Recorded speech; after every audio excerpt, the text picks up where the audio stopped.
এটা মাইন্ডসেটের সঙ্গে সঙ্গে দেখেন ব্যবসার ক্ষেত্রে কর্মশালা যেহেতু আমাদের একটা জিনিস জানতে হবে, আমাদেরকে আগে ঠিক করতে হবে। আমরা যে বললাম সকাল 9টায় শুরু করব, এটা কিন্তু পার্ট অফ লাইফ।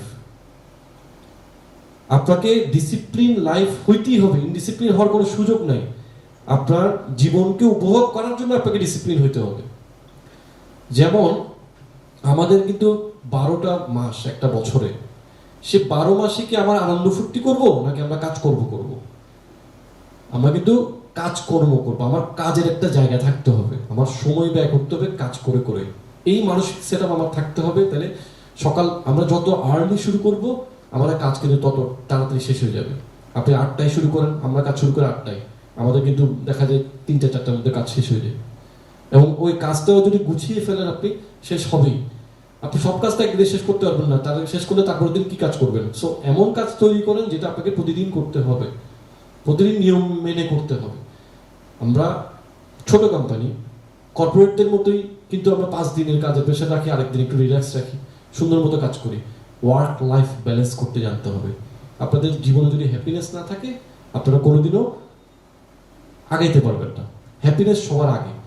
হ্যাপিনেস আসবে কখন? যখন আপনার প্রয়োজনীয় কাজটা, আপনি পছন্দের কাজটা আপনি করতে পারবেন, মনের মতো করে করতে পারবেন, এবং কাজটাকে গুছিয়ে করার যে প্রবণতা সেটা তৈরি করতে হবে। এবং আপনাকে সেট করতে হবে যে 12 মাসে 11 মাস আমি কাজ করবই, বা 10 মাস আমি কাজ করবই, বাকি 2 মাস আমি ছুটি কাটাবো। কিভাবে?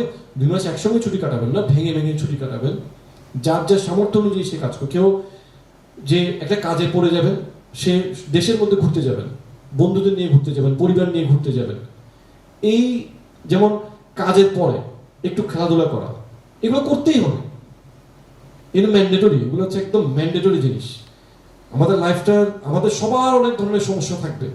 এই সমস্যাগুলোর থেকে উত্তরণের পথ হচ্ছে নিজের লাইফকে একটা ছকে নিয়ে আসা। আমাদের দেশে আমরা সাফার করি। আমাদের একটা সময় ছিল ব্যাংক শুরু হইতো 10টায়, মানুষ কাজ শুরু করে 11টায়, এখনো দিন অর্ধেক শেষ। অন্যান্য দেশে ওই 11টা 12টার মধ্যে সবার কাজ শুরু হয়ে শেষ হয়ে গেছে। আপনি কাজ শুরু করে দেখেন, আপনারা 10টায় 8টায় আপনাদের কাজই থাকবে না, আপনাদের দুপুরের পরে কাজই থাকবে না, দেখবেন কাজ শেষ হয়ে গেছে। সেই কারণে আপনাদেরকে সিলেক্ট করতে হবে আপনারা কি কাজ করবেন, কোন কাজটাতে মজা পান, কিভাবে করবেন। প্রত্যেকটা জিনিস খুব গুছিয়ে আগাইতে হবে, তাহলে আপনারা রাইট ট্র্যাকটা পেয়ে যাবেন। সো আমরা যে কৃষি উৎপাদনের ক্ষেত্রে যে চায়নার এক্সাম্পলে ছিলাম, আমাদের দেশে আমাদের কিন্তু প্রচুর পরিমাণে জায়গা পড়ে আছে, আমরা ব্যবহার করতে চাচ্ছি না। কি করব আমরা জানি না।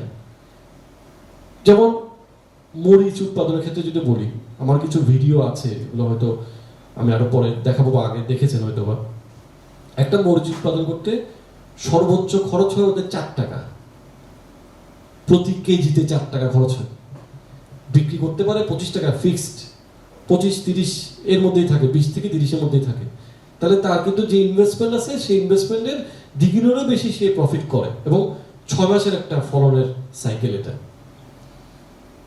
ওই মরিচটা কিন্তু বাজারে 25 টাকার মরিচটা, এবার মাঝখানে যারা ট্রান্সপোর্টেশনে আছে, যারা মিডিয়া করবে, যারা প্যাকেজিং করবে, যারা বিভিন্ন ধরনের সহযোগিতা করবে, কোল্ড স্টোরেজেও যদি আমরা রাখি, সবকিছু শেষ করার পরও ওই মরিচের দাম কিন্তু কোনো মতে 60-70 টাকা পার হয় না। 70 টাকা দিয়ে খুব সুন্দরভাবে বাজারে চলে আসতে পারে। তো এই এক্সাম্পলটা বললাম কি, তাহলে আপনারা যারা কিছু করতে চান তারা এই জায়গায় চলে যেতে পারেন। কেউ উৎপাদনে চলে যেতে পারেন, কেউ এটার সরবরাহ ব্যবস্থার সঙ্গে তৈরি হতে পারেন, গুছিয়ে আসতে পারেন। দেখেন আমরা যারা মনে করছি এই যে কি কাজ করব, কাজটাকে কঠিন, কোনো কাজ কঠিন বলে কিছু নাই। যখন ম্যাট্রিক পরীক্ষা দিচ্ছিলেন, ম্যাট্রিক পরীক্ষা ছিল জীবনের সবচেয়ে কঠিন পরীক্ষা। যেই ইন্টারে চলে গেছেন, ম্যাট্রিক পরীক্ষা সবচেয়ে সহজ পরীক্ষা হয়ে গেছে। কেন? কারণ আপনি ওটাকে জেনে ফেলেছেন, এটা সবকিছু আপনার জানা হয়ে গেছে। সো যে কাজ করতে যাবেন আপনি, সেই কাজ সম্পর্কে আপনাকে কমপ্লিটলি সবকিছু জানতে হবে। যখন আপনি সব জেনে যাবেন, তখন আপনি কিন্তু দেখেন সবকিছু জানতে হবে, আবার কাজ করতেও কোনটা সিলেক্টিভ। আপনি কিন্তু মধ্যপথে গিয়ে বুঝতে পারবেন না, যদি মনে করেন যে আরে ভাই আমি তো ভুল জায়গায় ভুল জিনিস সিলেক্ট করে ফেলেছি, এটা তো মনে হয় আমার লাভ হবে না, এটা তো আমি তো লস করবো, এটা করা যাবে না।